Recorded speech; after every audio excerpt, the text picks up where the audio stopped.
กับเธอกลับบ้านร้องไห้เสมอ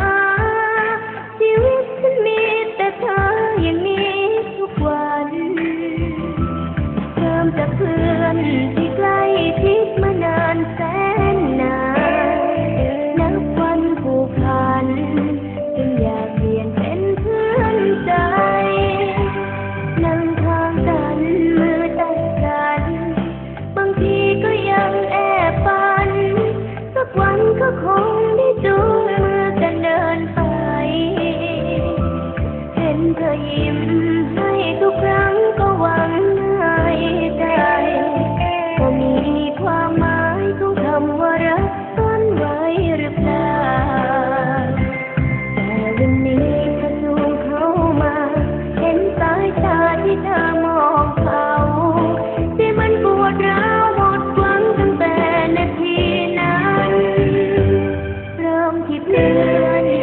ก็คงต้องจบที่เพื่อนคำว่าแฟนกับเพื่อนแค่จะเขียนก็ยังต่างกันรักเธอแค่นั้นแต่สุดท้ายก็ต้องหยุดฝัน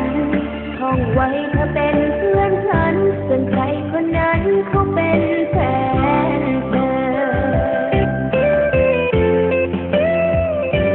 โลกเปลี่ยนไปวันเปลี่ยนไปชีวิตก็คงเปลี่ยนไปแต่คำว่าเพื่อนทำไมคงเดิมเสมอก็เคยหวังว่าลึกๆในใจของเธออาจจะเคยเผลอคิดไปไกลเหมือนฉันหรือเปล่าแต่วันนี้เธอพาเขามาเห็นเวลาเธอยิ้มให้เขาใจเงียบเหงาหมดหวังตั้งแต่นาทีนั้นเริ่มที่เพื่อนก็คงต้องจบที่เพื่อนคำว่าแฟนกับเพื่อนแค่จะเขียนก็ยังต่างกันรักเธอแค่นั้นแต่สุดท้ายก็ต้องหยุดฝันท่องไว้เธอเป็นเพื่อนฉันส่วนใครคนนั้นเขาเป็นแฟนเธอ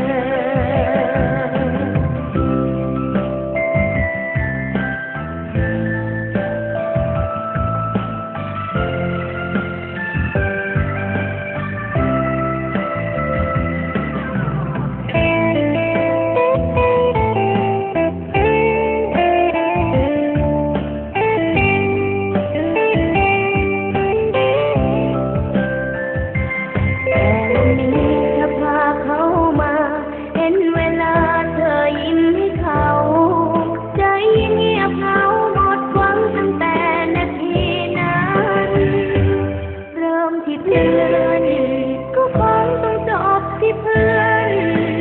คำว่าแฟนกับเพื่อนแค่จะเขียนก็ยังต่างกันรักเธอแค่นั้น